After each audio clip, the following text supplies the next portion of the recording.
Meus irmãos, vamos meditar na palavra do Senhor. Abra sua Bíblia no Evangelho de Jesus, segundo escreveu Lucas. Lucas capítulo 13.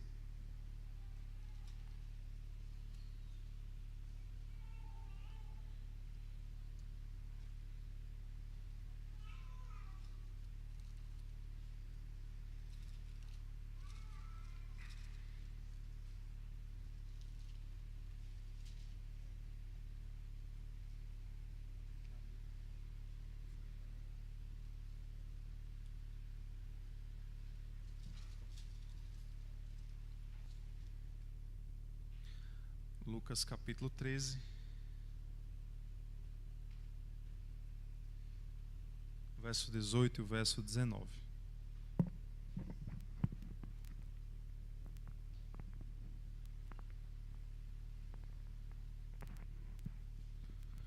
Uma porção pequena, meus irmãos, mas não se engane pelo tamanho da porção que nós iremos ler hoje, né? De Lucas capítulo 13, verso 18. O verso 19. Na palavra de Deus não existe nada pequeno, meus irmãos, tudo tem profundo significado para as nossas vidas. A mesma coisa acontece aqui com essa parábola que nós iremos meditar nesta noite. Lucas capítulo 13, verso 18, verso 19 e o verso 20, versículo 21. E dizia: a que é semelhante o reino de Deus e a que o compararei? É semelhante a um grão de mostarda que um homem plantou na sua horta, e cresceu e fez-se árvore, e as aves do céu aninharam-se nos seus ramos. Verso 20. Disse mais: a que compararei o reino de Deus? É semelhante ao fermento que uma mulher tomou e escondeu em 3 medidas de farinha, até ficar tudo levedado. Eu vou repetir o verso 20 e o verso 21. Nós iremos nos deter na exposição desta parábola. Temos 2 parábolas que praticamente falam do mesmo tema, mas eu quero frisar o verso 20 e o verso 21. Disse mais: a que compararei o reino de Deus? É semelhante ao fermento que uma mulher tomou e escondeu em 3 medidas de farinha, até ficar tudo levedado. Amém, meus irmãos? Fique com o texto aberto e nós iremos meditarmos juntos na palavra do Senhor. Oremos. Senhor nosso Deus e Pai, dentro da Tua palavra, Senhor, estamos. Palavra esta que é alimento para as nossas vidas, para a nossa alma. Eu rogo a Ti, Senhor, que o nosso entendimento esteja cativo aqui na Tua palavra nesta noite. Que o nosso trabalho, Senhor, se ache fiel diante da Tua presença, que o autor sagrado escreveu, inspirado pelo Teu Espírito Santo, seja também, Senhor, alimento para as nossas vidas aqui nesta noite. Tua palavra inefável, inerrante, possa nos alimentar, Senhor, uma vez mais. Te peço a iluminação do Teu Espírito Santo para os nossos corações nesta noite, em nome de Jesus. Amém. Queridos irmãos, nós estamos estudando os ensinamentos do nosso Senhor por meio de suas parábolas.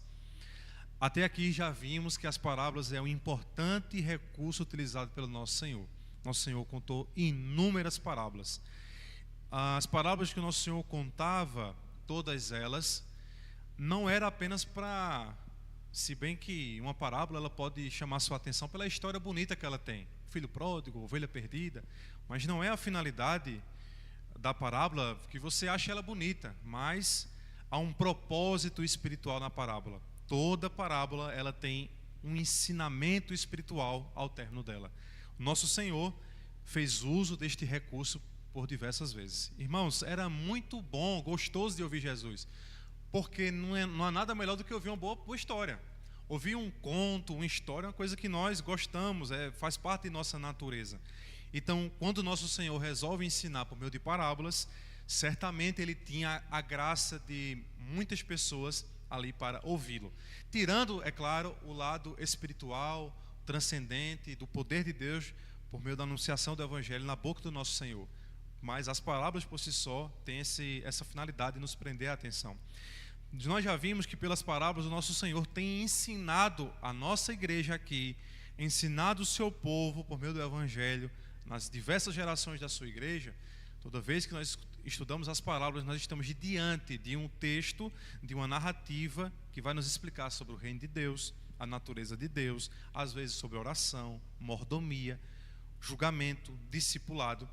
Os irmãos lembram que a última parábola que fizemos a exposição aqui foi do credor incompassivo, de um credor que tinha um conservo que ele não quis perdoar, mas ele era um servo também que foi perdoado, mas na hora dele exercer também o perdão, ele não quis exercer o perdão. Então nós temos observado o caráter do nosso Deus por meio destas parábolas. Nós temos observado a natureza deste caráter do nosso Senhor. Temos observado como é a dinâmica do reino de Deus, a mordomia, o nosso administrar dos recursos que Deus tem nos dado. Exemplo da parábola dos talentos, que nós já fizemos a exposição aqui. Por isso, queridos irmãos, nós estamos agora diante de mais uma parábola que vai nos explicar a dinâmica do reino de Deus aqui nesta terra. E todas as vezes que falamos do reino de Deus aqui nesta terra, estamos diante daquele que eu tenho batido aqui já há bastante exposições aqui, estamos diante do já e ainda não. Nós já vivemos um reino de Deus aqui, mas não ainda na sua totalidade. Viveremos plenamente esse reino. No entanto, já desfrutamos deste reino aqui em parte.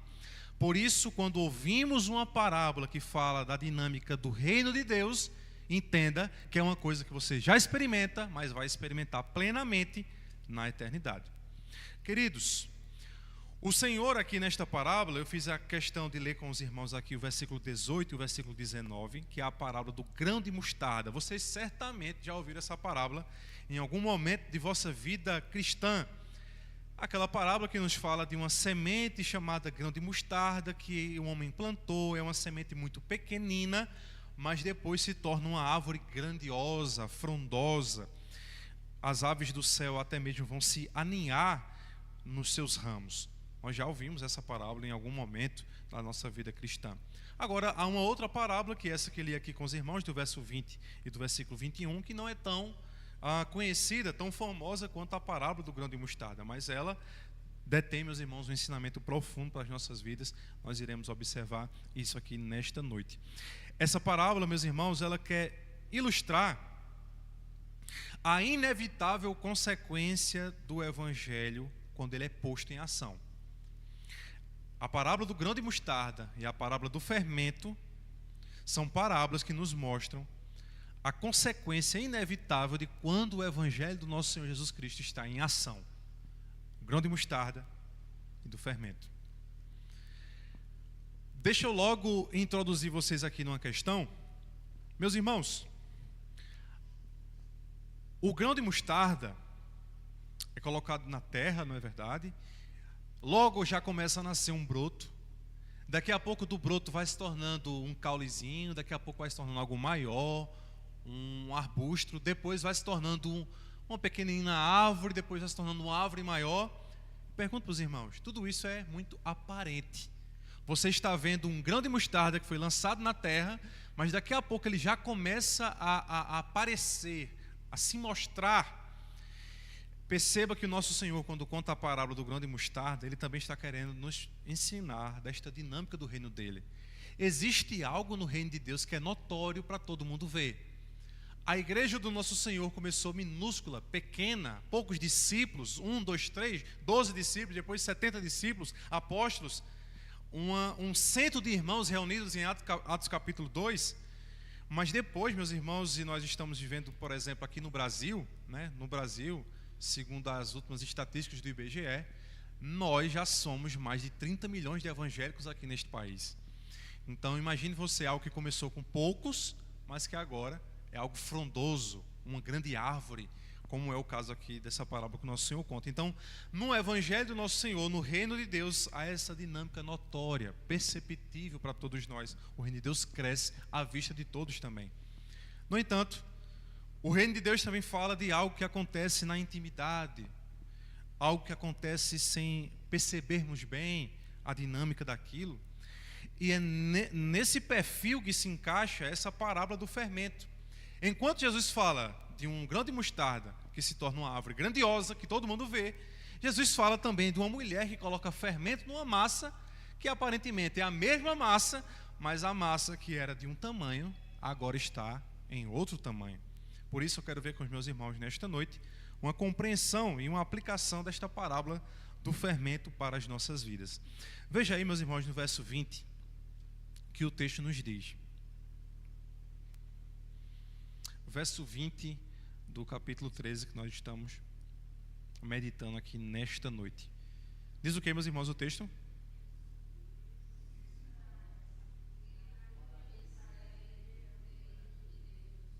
Disse mais. Deixa eu colocar para vocês uma questão curiosa, interessante. A que podemos comparar o reino de Deus? Aqui nós temos, meus irmãos, um recurso que é o escritor sagrado que usa. Está querendo introduzir a gente nessa verdade do Evangelho. E para que a gente não fique perdido na parábola, entendendo de que se trata aquela parábola, qual o tema daquela parábola, se apenas Jesus tivesse dito: uma mulher tomou e escondeu 3 medidas de farinha até ficar tudo levedado, ficaria algo sem sentido. Alguém que pegou um fermento, uma mulher tomou, escondeu em 3 medidas de farinha até ficar tudo levedado, ficaria sem sentido. Esse versículo 20 mostra para nós que a parábola quer falar exatamente aquilo que acabei de dizer para os irmãos. Quer falar sobre o reino de Deus. O reino de Deus, ele pode, escute isso. O morcego já foi embora? Já. Então escute isso. O reino de Deus pode ser comparado com uma coisa simples como essa aqui. Isso que você precisa entender aqui nessa noite. É proposital Jesus dizer: olha, você pode entender o meu reino numa história simples como essa. Então é isso que nós precisamos compreender aqui. Há uma dinâmica, meus irmãos, todas as vezes nós falamos a palavrinha dinâmica. Veja, nós estamos aqui num culto. O culto tem uma dinâmica. Tem um começo, tem um meio, tem um fim, tem louvor, tem pregação, tem leitura bíblica. Isso é uma dinâmica. Isso é uma forma da coisa acontecer. Essa parábola, quando Jesus diz: a que compararei o reino de Deus, nós estamos diante de uma parábola que vai nos ilustrar como é essa dinâmica do reino de Deus. Como é? Como seria? Como se dá? Esse é o nosso propósito aqui. Então, volte-se a olhar agora para o versículo 21 para você ver como é a dinâmica desse reino de Deus. A dinâmica do reino de Deus, em segundo lugar, ela é semelhante a um fermento que uma mulher colocou numa massa. Veja aí que coisa interessante. Como é que nos diz aí as escrituras, meus irmãos? Como foi a dinâmica aqui? É semelhante o que, irmãos?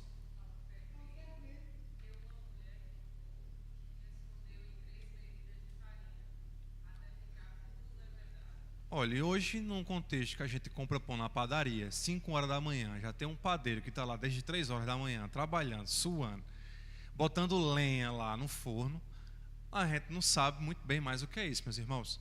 Mas neste contexto aqui, fazer pão era o costume das mulheres, era o costume das casas no tempo do nosso Senhor. Então era muito fácil para o ouvinte do nosso Senhor Jesus Cristo ouvir isso aqui e entender a dinâmica. Por isso, nós temos, como pregadores, nós precisamos recriar esse contexto aqui para cada um de nós entendermos.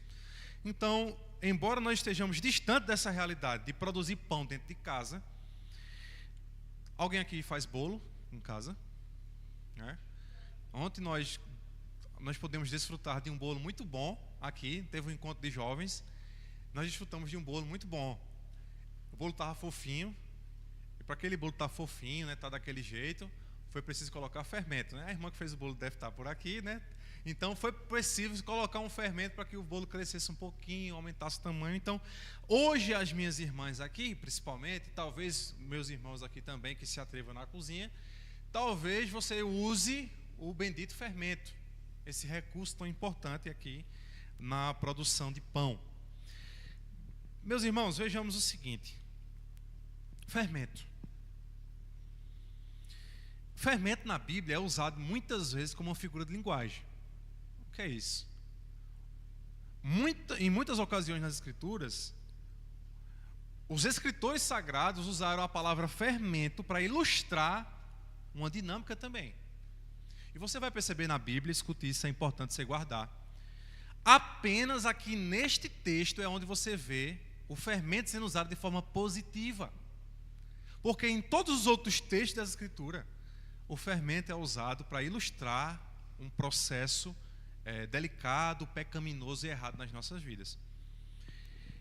O fermento, ele produz um processo químico, meus irmãos. E na palavra de Deus, nós observamos algumas passagens, principalmente o apóstolo Paulo faz questão de usar muito isso. Ele diz assim, não é boa a vossa jactância, não sabeis que um pouco de fermento leveda toda a massa. O uso da palavra, do elemento fermento, de forma a apontar algo ruim na vida da igreja. Em Gálatas, por exemplo, Paulo diz que um pouquinho de fermento leveda toda a massa. Ou seja, para os Gálatas, um contato com os judaizantes da época estava contaminando a vida espiritual deles. E o próprio Jesus, ao se referir aos fariseus, disse que os fariseus tinham um tipo de fermento. Ele diz, vede e acautelai-vos do fermento dos fariseus e dos saduceus. Ou seja, aquela vida religiosa dos fariseus e dos saduceus em nada tinha a acrescentar na vida dos cristãos, na vida dos seguidores do nosso Senhor Jesus Cristo. Por isso, meus irmãos, entenda que na Bíblia, fermento sempre foi usado para se referir a algo não muito bom, a uma coisa que viesse, meus irmãos, a causar prejuízos na vida espiritual da gente. Mas aqui nessa passagem, Jesus quer usar a figura do fermento de forma positiva. Aqui ele fala do processo da fermentação de forma positiva aqui nas nossas vidas. Vocês viram que é uma mulher que coloca o fermento na massa. Por que não um homem? Qual é o problema? Machismo? O que é isso aqui? Vocês já ouviram falar num negocinho chamado alegoria? Eu não sei se vocês já ouviram uma pregação que o pregador gostava de fazer uma alegoria num texto. Isso é uma das coisas piores que tem para a igreja. Alegorizar um texto. Exemplo. A Bíblia está dizendo aqui que a mulher era uma mulher. Ela tomou o fermento e dividiu em 3 partes. Não foi isso? Não está isso aí no texto, né, irmãos? O que é fazer uma alegoria? É dizer assim, a mulher significa a igreja. A mulher significa o povo de Deus. A mulher significa o Espírito Santo. As 3 massas significam Pai, Filho e Espírito Santo. Ou o continente africano, o continente europeu, o continente americano. Irmãos, a Bíblia não está dizendo isso. Isso é fazer alegoria. E na história da igreja, existia uma escola de interpretação que chamava a Escola de Alexandria, que os camaradas eram expertos em fazer isso. Lembram daquela parábola do bom samaritano? Que o bom samaritano passa, vê o homem meio morto, aí a escola de Alexandria, a Clemente de Alexandria e outros pastores de Alexandria gostavam de trazer um significado de alegoria para o texto. Não, o homem meio morto significa isso. O bom samaritano significa aquilo. Aí os irmãos lembram que o bom samaritano colocou óleo, azeite na ferida, atou aquela ferida, levou para uma hospedaria, não foi? Aí quem alegoriza o texto diz assim, hospedaria significa não sei o que. Não, irmãos, a gente não pode fazer isso. Por isso, quando você vê uma parábola como essa, que diz assim, uma mulher tomou, nós temos aqui apenas, meus irmãos, uma ideia cultural. Porque as mulheres eram frequentemente elas que faziam os pães, só isso. Nada mais do que isso. Não tem nada de anormal aqui. Lembram da parábola que Jesus conta que uma mulher estava varrendo a casa até encontrar o quê? Uma dracma perdida. Por que não um homem varrendo a casa? Porque o homem, desde que o mundo é mundo, já tem uma dificuldade de cuidar dos afazeres domésticos. Então, isso é cultural apenas. Aqui, essa mulher que está colocando fermento na massa, nada tem, meus irmãos, aqui de algo extraordinário. É apenas uma mulher, porque era do contexto as mulheres fazerem os pães. Na Bíblia dos irmãos diz o que aí? 3 medidas de farinha, não é isso? Existe algo diferente na Bíblia de alguém aí? Que não seja 3 medidas de farinha, seja outra coisa. Eu sei que Gabi ou Manu, que tem uma versão NVI, eu não sei se está diferente aí. Aqui no versículo 21 nos diz 3 medidas de farinha. Eu não sei se tem aí na versão dos irmãos outra. Ô Gabi, não sei se nós temos aí a nova tradução da linguagem de hoje, no aplicativo aqui da Bíblia da gente. Vê se você consegue botar na tradução da linguagem de hoje, que é uma paráfrase. Ela vai dar um significado do que é as 3 medidas para a gente. NVI diz o quê, irmãos? Aqui 3 o quê? Aí não ajudou a gente. A NVI ainda foi muito literal, não ajudou a gente. Veja aí, Gabi, a NTLH, nova tradução da linguagem de hoje. Vê se nos ajuda aqui.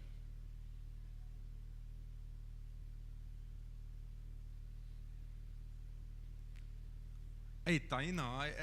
A CF é mais literal ainda. Ó, 3 medidas de farinha de novo. É NTLH, só tem essas 3. Meu Deus, vamos ficar devendo. Meus irmãos, 3 medidas de farinha, 3 sacos de farinha, quer dizer, sabe o quê? 40 litros de farinha. 1 litro pesa quanto? 1 quilo. Então nós temos o quê? 40 quilos de farinha. Tá bom para você? Então, uma mulher fazendo 40 quilos de pão, já comece a pensar com seus botões aí, que a Bíblia está querendo dizer aqui. Era uma porção suficiente para alimentar centenas de pessoas, bastante gente. E essa medida de farinha, que é 40 litros, 40 quilos de farinha, a mulher coloca o que nessa farinha? Fermento.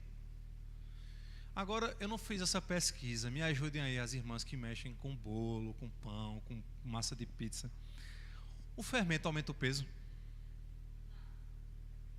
Olha aí, eu senti uma convicção da parte de vocês. Realmente, fermento aumenta o volume, mas não quer dizer que você dobrou o peso daquilo. Note que a mulher coloca o fermento, ela escondeu 3 medidas em 3 medidas de farinha até ficar tudo leve. E escondeu o quê? O fermento. Vamos lá. Simplificando aqui para os irmãos o que é um processo de fermentação. São micro-organismozinhos que estão no fermento, que quando entram em contato com uma massa, acontece ali, meus irmãos, uma dinâmica bem interessante. E aí vai para os jovens que estudam química, para os adolescentes aqui, Esté e Paulinho, vocês já estão estudando química lá na escola. Mas o que é que acontece? As leveduras do trigo, elas começam com o processo dos micro-organismos do fermento entrar em combate. Os micro-organismos do fermento consomem os açúcares da farinha. E quando o micro-organismo vai comendo o açúcar da farinha, vai gerando um gás no fermento, na massa. Por isso que bota para descansar, né? Mas na verdade, quando está descansando, está fermentando, está acontecendo um processo lá dentro. Então, o processo é esse, irmãos. É os micro-organismos do fermento combatendo as células de açúcar dentro daquela massa, e aí vai se tornando gás carbônico ali dentro, e esse gás vai ficando preso na massa e vai criando bolha e vai expandindo. Esse é um processo de fermentação. Aí Jesus colocou a gente no estreito aqui. Ele está dizendo que o reino dele é semelhante a um negócio como esse. Uma mulher que pegou 40 quilos de farinha, colocou fermento nesta farinha e esperou que ficasse o quê? Levedado, ou seja, fermentado.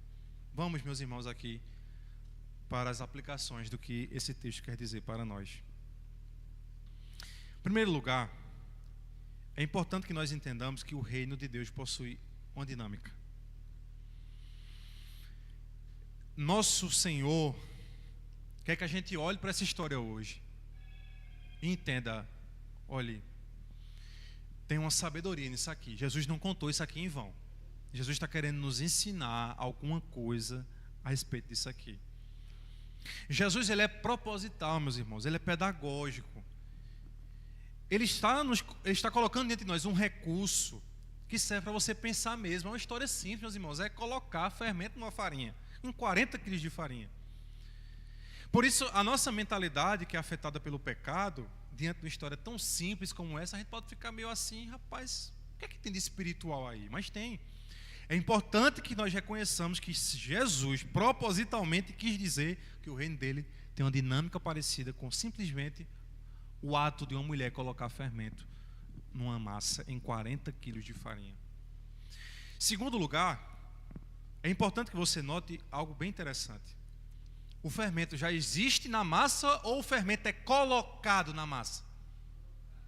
Ele está fora da massa e é colocado aonde, meus irmãos? Dentro da massa, na massa. O uso do fermento aqui é intencional, é colocado pela mulher para produzir um determinado efeito. Ela coloca o fermento para que a massa fique levedada, fermentada. Vamos começar a fazer algumas aplicações aqui para nós? E se ilustra muito bem o efeito do reino de Deus em nossas vidas. Nós somos essencialmente como aquelas massas de farinha que não tem como fermentar. E nós precisamos de um elemento exterior, de uma ação exterior sobre nossas vidas, para que em nossas vidas haja um efeito, uma mudança, uma transformação, um combate das células ali, para que a gente cresça, para que haja uma mudança, uma transformação.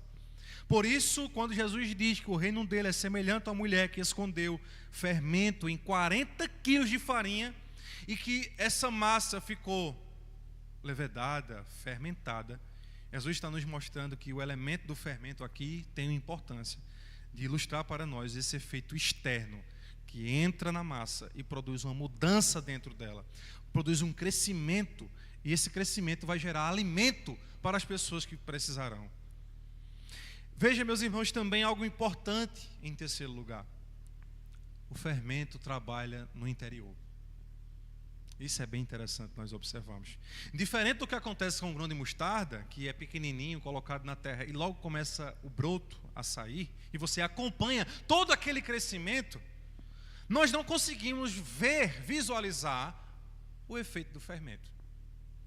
Acontece internamente. Não é visível aos nossos olhos humanos.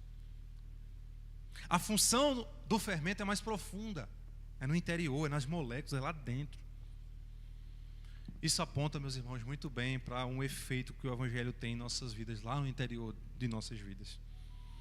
O fermento, ele precisava atuar, precisava estar ali misturado dentro.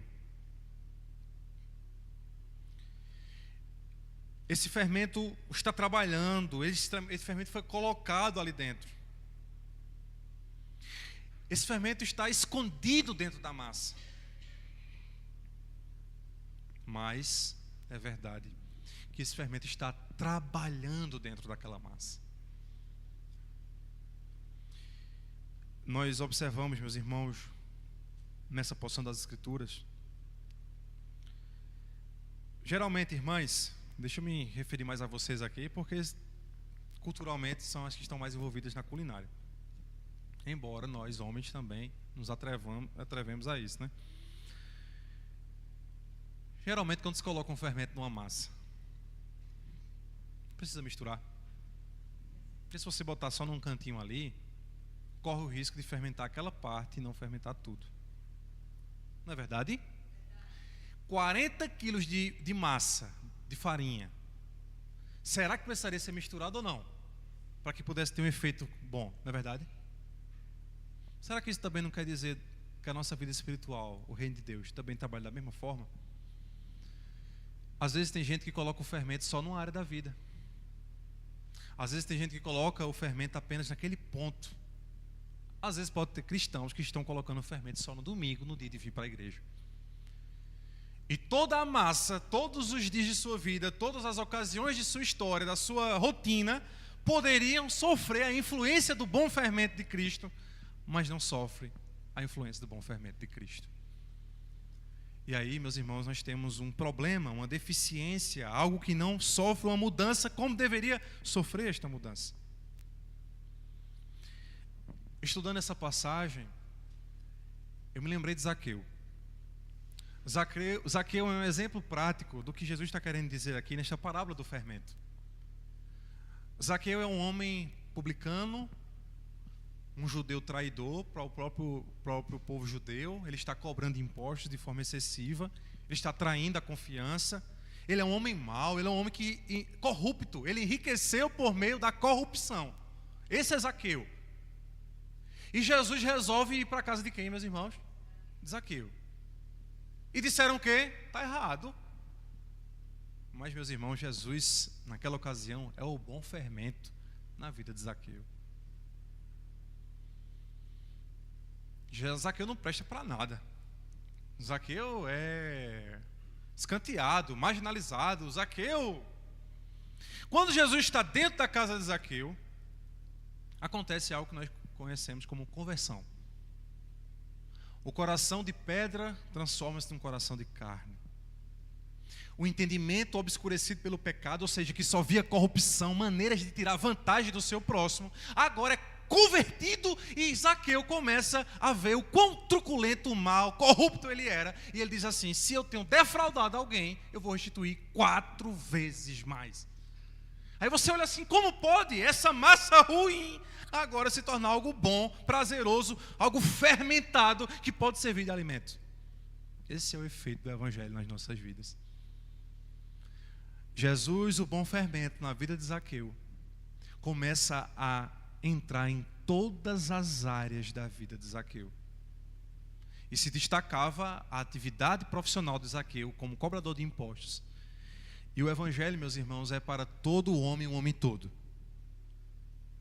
Nós não podemos ter, meus irmãos, 2 identidades: a de crente e a identidade profissional. A identidade de crente e a identidade de pai, ou de mãe, ou de marido. Não, irmãos. O crente, a cosmovisão cristã nos ensina que nós, como servos de Deus, como súditos do Rei Supremo, tudo quanto fazemos está nas camadas de baixo. Porque servimos a Deus, porque fomos transformados por Deus, porque somos convertidos, porque fomos restaurados, transformados. Eu sou um bom pai, um bom esposo, uma boa mãe, uma boa esposa, um bom profissional, um bom filho, e assim por diante. Por isso o fermento bom aqui, que é o fermento que o nosso Senhor ilustra, que o reino de Deus é comparado a um fermento colocado em 40 quilos de uma massa. Eu oro a Deus, meus irmãos, que esse fermento também, ele alcance todas as áreas da nossa vida. Que toda a massa, e às vezes nós temos irmãos mais fortinhos que pesam mais de 100 quilos, temos irmãos mais franzinos que pesam menos de 40 quilos, sei lá. É só uma forma de brincar, irmãos, para dizer que não é o seu peso, mas é a sua alma, é o homem interior, a mulher interior que existe aí dentro de você. Precisamos, meus irmãos, sofrer essa mudança, esse impacto maravilhoso do Evangelho em nossas vidas. Em nome de Jesus, possamos permitir que o nosso Senhor cumpra a sua boa obra dentro dos nossos corações. Embora muitas pessoas não possam ver, enxergar, meus irmãos, que bênção é quando o Evangelho de fato começa a ter um efeito nas nossas vidas. Você sabe qual é o maior problema das igrejas hoje em dia? O maior problema das igrejas hoje em dia terem crentes que não são fermentados. O maior problema das igrejas do nosso tempo é termos cristãos de vida dupla.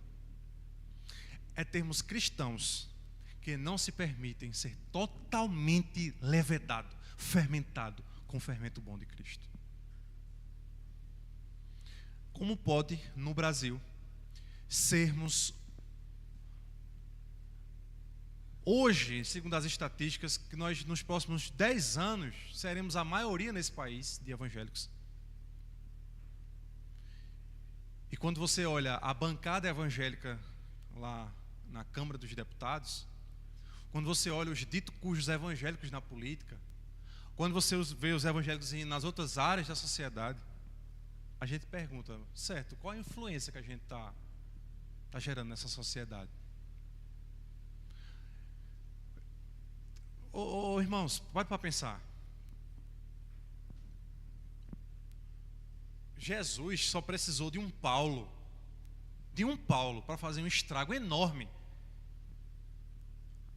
no Oriente Médio, nas regiões da Ásia. O plantador de igreja, apóstolo Paulo. O apóstolo Paulo chegava em determinados lugares e as potestades eram expulsas. Quando o apóstolo Paulo, se não me falha a memória, chega em Éfeso E ali há uma adivinha. E aquele espírito da adivinhação movia aquela cidade. O apóstolo Paulo ora que aquele espírito maligno é expelido daquela jovem. A Bíblia diz que houve um alvoroço na cidade. O comércio travou, irmãos. O lucro da cidade travou, os impostos, consequentemente, travaram. E aí há um grande reboliço na cidade para que o apóstolo Paulo saia daquele lugar, porque ele é uma ameaça. Eu estou falando de um homem só. E aí, meus irmãos, essa palavra me desafia muito, porque eu sou crente. E às vezes eu estou inserido em muitos contextos. Os irmãos sabem, né? As pessoas, embora não morem aqui, mas as pessoas já sabem que eu sou ali, o líder daquela igreja. Então olham para a gente, querem ver como a gente se comporta, como a gente age, como a gente fala, como a gente se comporta, como são os nossos negócios. Da mesma forma, esse mundo aí está olhando para você aqui dentro de Pesqueira, para suas atitudes, para a sua forma de ser, como nós nos portamos como cristãos aqui nesta sociedade. E eu quero dizer para os meus irmãos, nós precisamos, meus irmãos, tomar esse choque de realidade, de sermos crentes totalmente transformados pelo Senhor. Nós estamos vivendo esse momento difícil, desafiador na nossa república, porque nós temos muitos crentes, mas é uma igreja que não baixa os índices de homicídio, não baixa os índices de violência, não baixa os índices de corrupção. Então, meus irmãos, nós estamos vivendo uma época em que os cristãos às vezes parecem são consumidores de igreja, consumidores de culto. Não estão vivendo de fato o Evangelho. Que essa realidade não alcance você, não me alcance. Nós possamos ser a exceção dessa regra que tem nesse país. Nós possamos fazer a diferença, meu irmão, minha irmã. E você seja totalmente transformado. Que onde você estiver, onde você passar, o contato que as pessoas tiverem comigo, com você, ela possa ver, rapaz, aí é uma pessoa transformada. Aí é uma pessoa que tem Deus na sua vida. O Evangelho de Jesus está na vida daquela pessoa. Não, meus irmãos, essa realidade que nós observamos. Como diz o pastor Luiz Saião, né? O pastor Luiz Saião, perguntado uma vez sobre a igreja brasileira, ele disse: a igreja brasileira, ela é como se fosse um grande lago. Que você olha de longe assim, meu Deus, que coisa extensa. Mas um lago não é um rio, um lago não é um mar. Quando você começa a andar numa lagoa, percebe que ela não é profunda. Então nós precisamos ouvir sermões como esse, que faz a gente refletir, faz a gente pensar, que faz a gente analisar. Meu Deus, um espelho se colocou diante de mim aqui agora. Será que eu estou sendo um marido que perdoa, uma esposa que perdoa, um filho que perdoa? Será que eu estou obedecendo realmente a tua palavra? Será que esse fermento invadiu todas as áreas da minha vida mesmo? Reflita nisso, meu irmão, reflita nisso, minha irmã. Nós possamos, em nome de Jesus, sermos transformados integralmente pelo poder do Evangelho. Repito as palavras do nosso Senhor. O reino de Deus. Vamos lá? Lucas capítulo 13, versículo 20. Para você não esquecer dessa parábola de hoje, pequenina, meus irmãos, mais profunda nos seus ensinamentos. Disse mais: a que compararei o reino de Deus? Ou seja, a dinâmica que Jesus está olhando para a gente aqui.